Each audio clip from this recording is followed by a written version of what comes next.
we preserve a healthy spiritual life?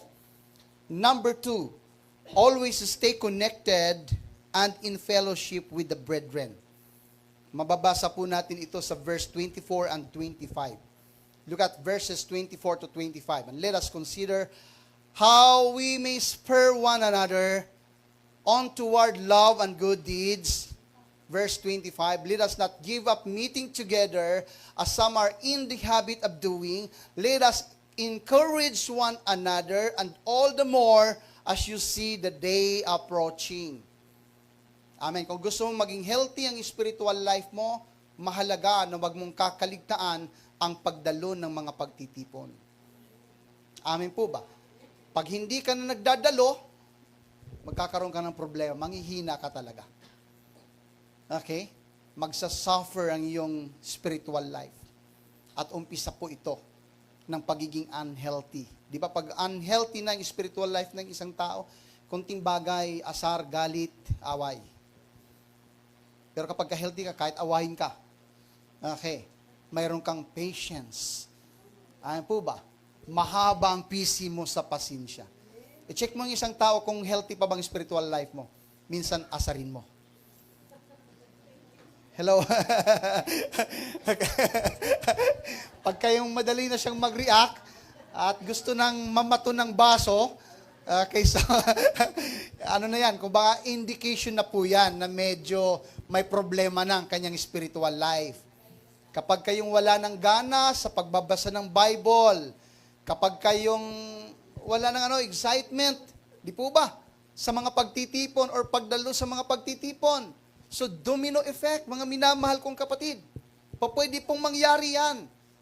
Verse 24, ang purpose ng pagtitipon, nagpapalakasan po tayo. Look at verse 24. Ang sabi po ng verse 24 ng chapter 10, and let's consider how we may spur one another. Amen.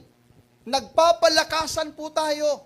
Kumbaga, kapag ka nangihina ng apoy mo, once na tayo po'y nagiging connected, nakikipag-fellowship, nagko-connect, sumuli kang napapalakas. Yung apoy na aandap-andap ay muling nagliliyab at lumalakas.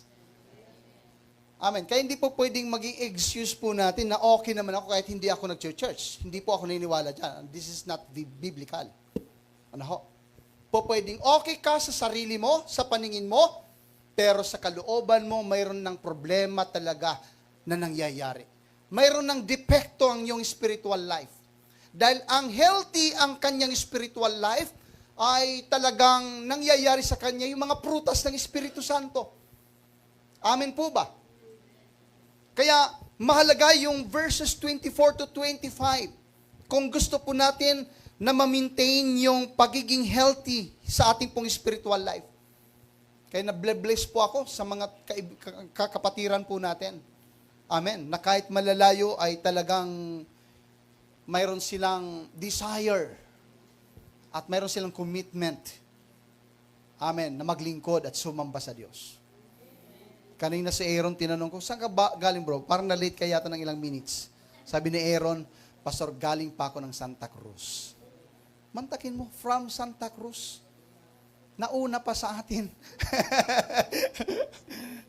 Amen po ba? Praise God. Yung mga taga-Amcor, na-bless ako dyan sa mga taga-Amcor. Diba? Minsan lang silang mag-day off. Pero tingnan mo, every time na may day off po sila, gusto nilang unahin ang ating pong Panginoon. Praise God. This is an indication. Amen po ba? Na healthy ang ating pong spiritual life. Okay. Yun yung verse 24. And look at verse 25. Mas pinalawak sa verse 25.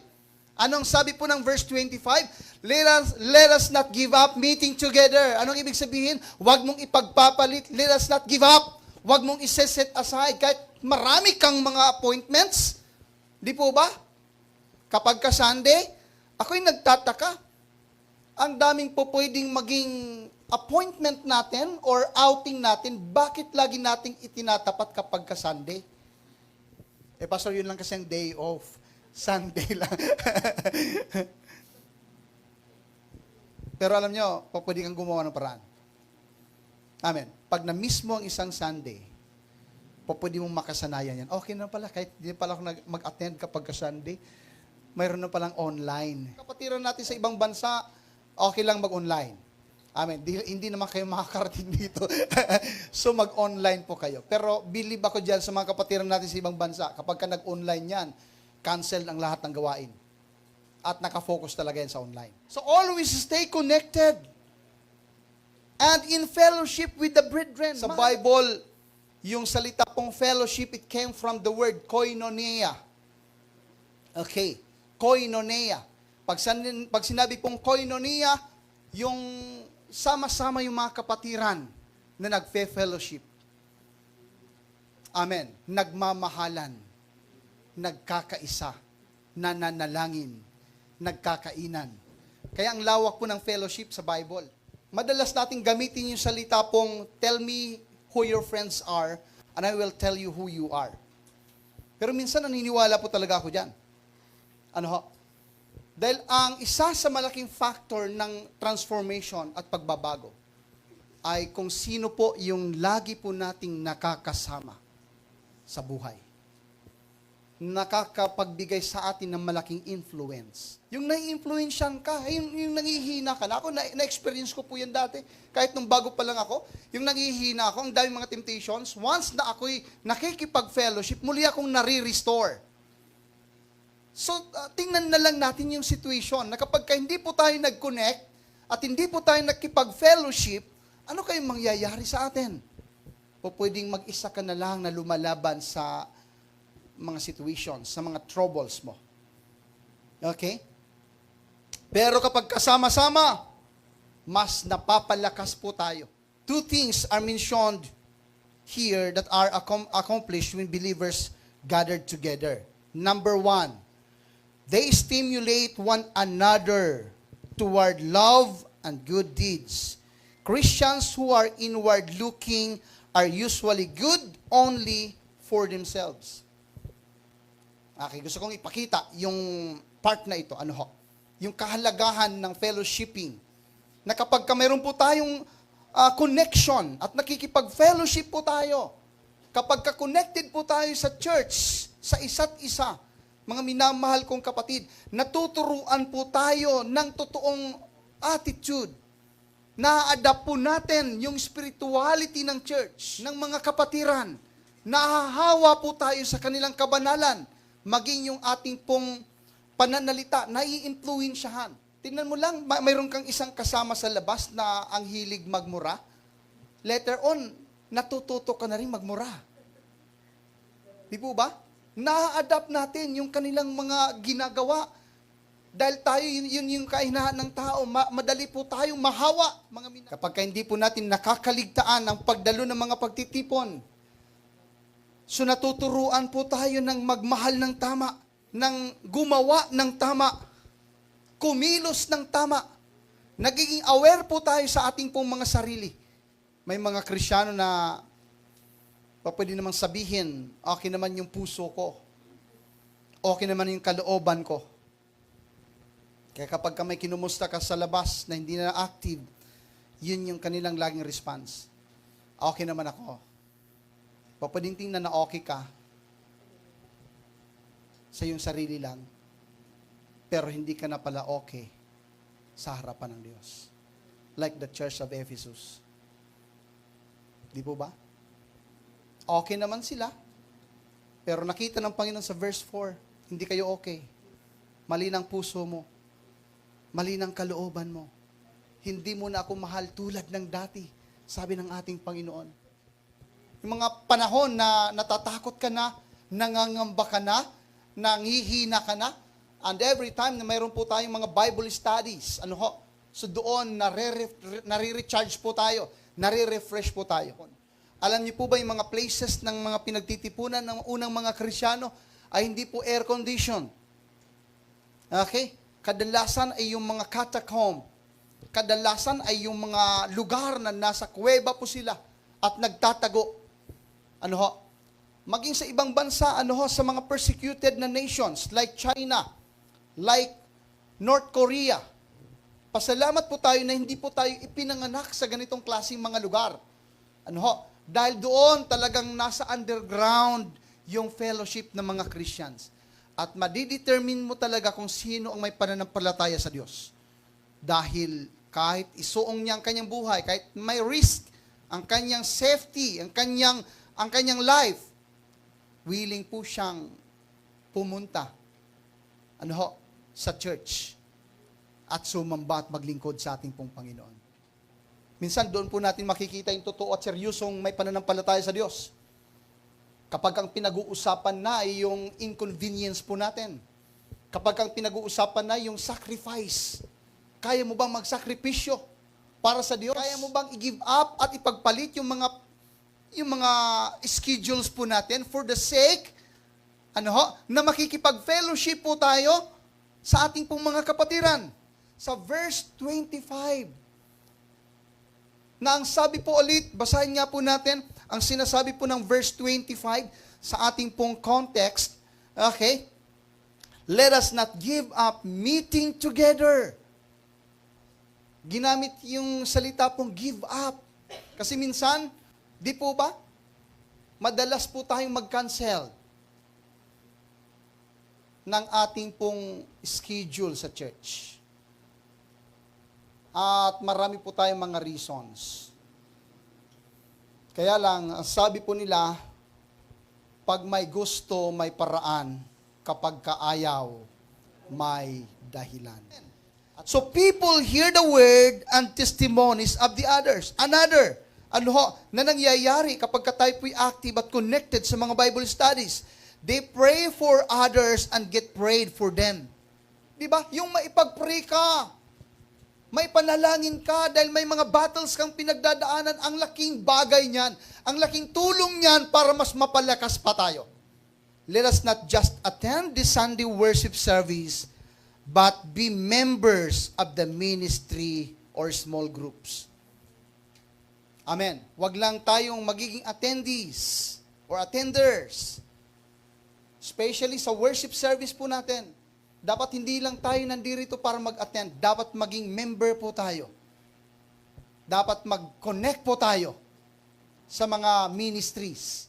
Sa mga pumupunta ng church, I just want to encourage you na dapat hindi ka lang attender ng church. Dapat mag-connect ka. Dahil kahit saan ka pumunta na church, kapag wala kang connection at wala kang ministry, mabagal ang progress ng ating pong paglago. Be connected. Stay connected. Malaki yung factor.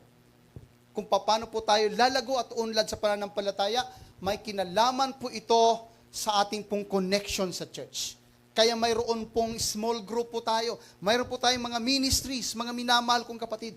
At nandiriyan po sila sa mga panahon na mayroon po tayong mga pinagdadaanan na laban. Let us not neglect the assembling of ourselves. Let us not allow our disappointments to stop us from being part of one another or other believers. Huwag nating i-allow yung mga reasons, yung mga dahilan, at maging mga disappointments na hindi ako magkukonnect kasi mayroon dyan na talaga, hanggat nandiriyan siya, hindi ako magkukonnect. Huwag mong i-allow yan. Lalo kang matatalo sa digmaan. Okay? At wag ka nang magtanong siguro, mas maganda kung sino ba yung mga mag-a-attend ngayon. Ito, number 1, si number 2, si next time na lang ako. So wag nating gagawing dahilan yan, mga minamahal kong kapatid. Lalo po tayong ma-deteriorate. Lalo po tayong manghihina. Malulugi ka, matatalo ka lang. Hindi naman siya ang dahilan kung bakit ka kinakailangan pumunta doon. Amen. Ang dahilan ay walang iba kundi ang Diyos. Gusto mong lumago sa pananampalataya. Gusto mong ma-recharge. Amen. Gusto mong mapagpala at ang Diyos lamang ang makagagawa niyan sa buhay po natin. Amen. Kaya kung ang reason po natin, hindi ako pupunta sa church hanggat nandiriyan siya. Abay, sinong talo? Sinong lugi? So dapat hindi ganoon. Hindi po tayo sa tao naglilingkod, mga minamahal kong kapatid. Hindi tayo dapat sa tao nakatingin. Dapat nakatingin po tayo, nakafocus po tayo kay Jesus. Amen. Let us fix our eyes to Jesus. Pagdating po ng chapter 12 ng Hebrew. Amen. Let us fix your eyes to Jesus, for He is the author and the perfecter of your faith. So walang reasons dapat, mga minamahal. Minsan ang nagiging disappointments po natin kung bakit hindi po tayo nagko-connect yung ating mga expectations, yung ating mga standards. Di po ba? Yung level ng mga taong nandoroon, ay, yung level doon, di ako bagay doon, sabi nila. Minsan, nililevel natin ang ating pong sarili sa category, sa standard po natin. Pero dapat willing po tayong magpakumbaba. Yung ganitong klaseng disappointments, delikado yan. Yung, hindi ako magko-connect sa kanila kasi yun yung nakikita kong mga ugali nila. Well, sa isang part po pwedeng maging tama ka. Pero ang purpose ng connection mo dapat, kung mayroon kang principle na pinaglalaban, kung mayroon kang attitude na pinaglalaban, dapat ikaw ay nagko-connect para ikaw maging cause ng kanilang pagbabago. Kaya yung taong pinagpala ng Diyos, pumupunta yan ng church hindi para pagpalain, kundi para maging pagpapala. Amen. Pupunta yan sa church hindi para mabago pa siya ng Diyos. Dahil binago ka na ng Panginoon, pupunta ka sa church para maging dahilan at para maging kasangkapan ng Panginoon na mabago yung maraming mga tao. Amen. Yung sign ng isang taong baby pa sa pananampalataya, ay para lang sa kanyang sariling kapakanan, para lang sa kanyang sariling pakinabang. Pupunta ako sa ganyang grupo, magko-connect ako para ma-bless ang buhay ko, pero dapat hindi ganon. Ang reason kung bakit po tayo nagko-connect ay para maging blessing.